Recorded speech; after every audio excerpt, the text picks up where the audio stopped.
Hey guys, Miss Lipston again.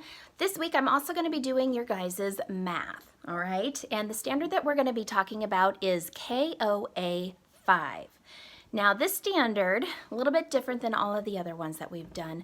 A lot of the standards that we've been talking about is that we want you to show and be able to represent how you do something, right? Well, the KOA 5, the standard actually says to be able to compose and decompose fluently, that's the big difference, within 5. So 0 to 5, being able to fluently do that.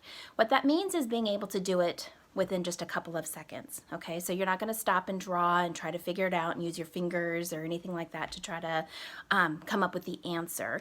You need to be able to just see it and know what the other part of the question or part of the equation would be, all right? So I'm gonna show you a couple of things that you guys can be practicing at home, all right? I'll get you in here. Make sure that you guys can see what we're talking about and my big old mess back over here. All right, so what I did is I went and gathered 5 objects of a couple of different things, all right? I have some car tokens here for vacuuming out my car, so there's 5 of them here. I did 5 fishy crackers, because who doesn't have fishy crackers around the house? And then I had stuff like this that isn't necessarily 5, but, or I shouldn't say, it's not the same stuff, but it's still 5. So 1, 2, 3, 4, 5, right? That can work also. What I want us to work on right now is just the addition or the composing part of what the KOA 5 standard would be. Okay, so with this one, I have my 5 objects, right? And how I would say this if we were sitting in the classroom one-on-one with my students would be, all right, here are 5 objects. Let's count them together.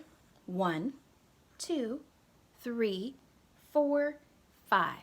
So we know we have 5 objects there. The next thing I would say is show me one way to make 5. And what that means is for them, they have to figure out how can they arrange these so that there could be 2 different numbers that would still equal 5. All right, so I could put 2 over here and 3 over here. And then I would say 2 and 3 makes 5. And then I would say, show me a different way. So I'd have to put them all together again.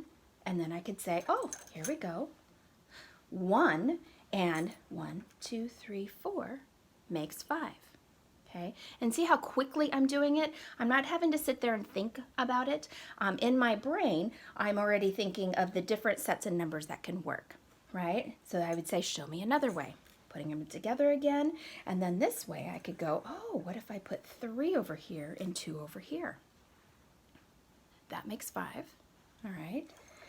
I could also say, oh my goshes, I can put nothing over here and 5 over here. So 0 and 5 would make 5, okay? So that's how that standard works, or that the addition portion of that standard works.